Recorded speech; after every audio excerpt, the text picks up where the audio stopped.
سیدنا فاروق اعظم رضی اللہ تعالیٰ جب یکم محرم الحرام آتا ہے یا ذوالحجہ کے آخری ایام آتے ہیں تو اکثر خطباء چونکہ آپ کے فضائل و مناقب بیان کرتے ہیں تو آپ کے فضائل و مناقب بیان کرتے ہوئے بعض خطباء من گڑت روایات کا سہارا لیتے ہیں۔ چونکہ دن بھی وہی ہیں تو سوچا آپ کے گوش گزار کر دوں جو من گڑت روایات آپ کی طرف منسوب کی جاتی ہیں۔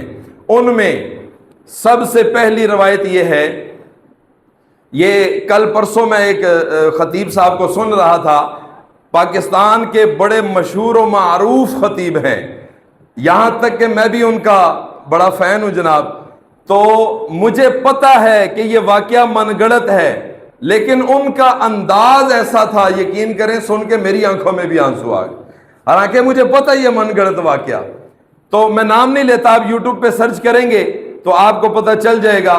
سیدنا فاروق اعظم کی عدالت میں دو نوجوانوں کا واقعہ، دو نوجوان، یہ لکھیں گے سامنے آ جائے گا، تو کون کون سے خطیبوں نے یہ بیان کیا وہ بھی آ جائے گا۔ واقعہ کچھ اس طرح سے ہے کہ سیدنا فاروق اعظم رضی اللہ تعالیٰ آپ کی محفل لگی ہوئی ہے، دو نوجوان آتے ہیں، آ کر ایک بندے کے سامنے کھڑے ہو جاتے ہیں کہ یا امیر المومنین، اس بندے نے ہمارے باپ کو قتل کیا ہے، ہم آپ کے پاس آئے ہیں، ہمیں انصاف چاہیے۔ آپ نے اس بندے سے پوچھا، اس بندے نے اقرار جرم کر لیا، اس نے کہا کہ اس کا باپ اپنے اونٹ کے ساتھ میری فصل میں آیا تھا، میں نے پتھر پھینکا، مارنے کی نیت نہیں تھی، وہ پتھر اس کے باپ کے سر کو لگ گیا، وہ موقع پر ہی مر گیا، میرا ارادہ نہیں تھا لیکن وہ موقع پر ہی مر گیا، مجھ سے قتل ہوا۔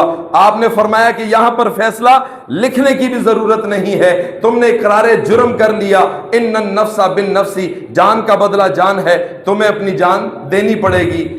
تو اس نے کہا کہ مجھے صرف 3 دن کا موقع دے دیں، میں اپنے بیوی بچوں کا ایک واحد آسرا ہوں، میں جا کر ان کو بتا دوں کہ میرے ساتھ یہ معاملہ ہونے والا ہے۔ آپ نے فرمایا کہ تمہارا کوئی ضمانتی ہے؟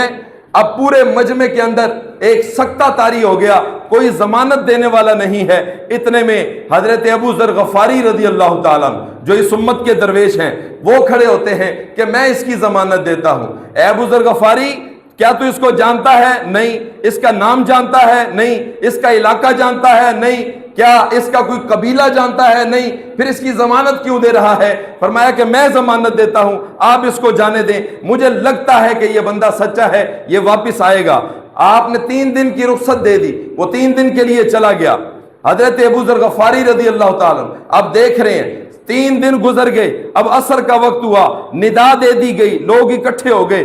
آپ نے حضرت ابو ذر غفاری رضی اللہ تعالیٰ سے کہا کہ ابھی تک وہ بندہ آیا نہیں، سورج غروب ہونے والا ہے، اے ابو ذر غفاری میں تجھ سے بڑی محبت کرتا ہوں، جان مانگے تو جان بھی حاضر ہے، لیکن یہاں پر انصاف کرنا ہے، مجھے تمہارا صدمہ برداشت کرنا پڑے گا۔ حضرت ابو ذر غفاری رضی اللہ تعالیٰ آپ بھی خاموش ہیں۔ اتنے میں کیا دیکھتے ہیں کہ سورج ڈوبنے سے پہلے دیکھا کہ وہ بندہ آ رہا ہے، وہ بندہ آ گیا۔ اس بندے سے کہا گیا کہ یہ بتاؤ کہ نہ تو ہم تمہارا نام جانتے ہیں، نہ قبیلہ جانتے ہیں، نہ تمہارا علاقہ جانتے ہیں، تم جانا چاہتے، بھاگنا چاہتے تو بھاگ بھی سکتے تھے۔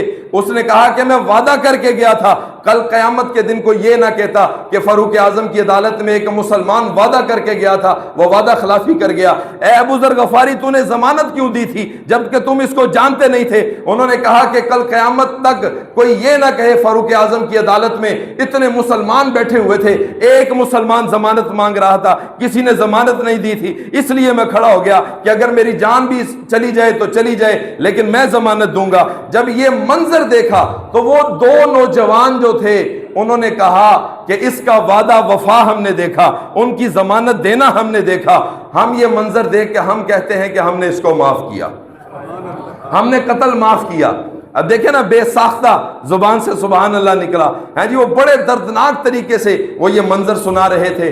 تو وہ جب منظر دیکھا سیدنا فاروق اعظم رضی اللہ تعالیٰ نے حضرت ابو ذر غفاری کو بھی دعا دی، ان نوجوانوں کی بھی دعا دی، اس آنے والے کو بھی دعا دی۔ تو یہ واقعہ ایک بڑا حسین کر کے نا، خوبصورت کر کے یہ سجا کے سنایا جاتا ہے، حالانکہ کسی تاریخ کی کتاب میں، معتبر کتاب میں یہ واقعہ نہیں ہے، ایسا ہے ہی نہیں، یہ بالکل من گڑت قسم کا واقعہ ہے اور یہ پکی بات ہے۔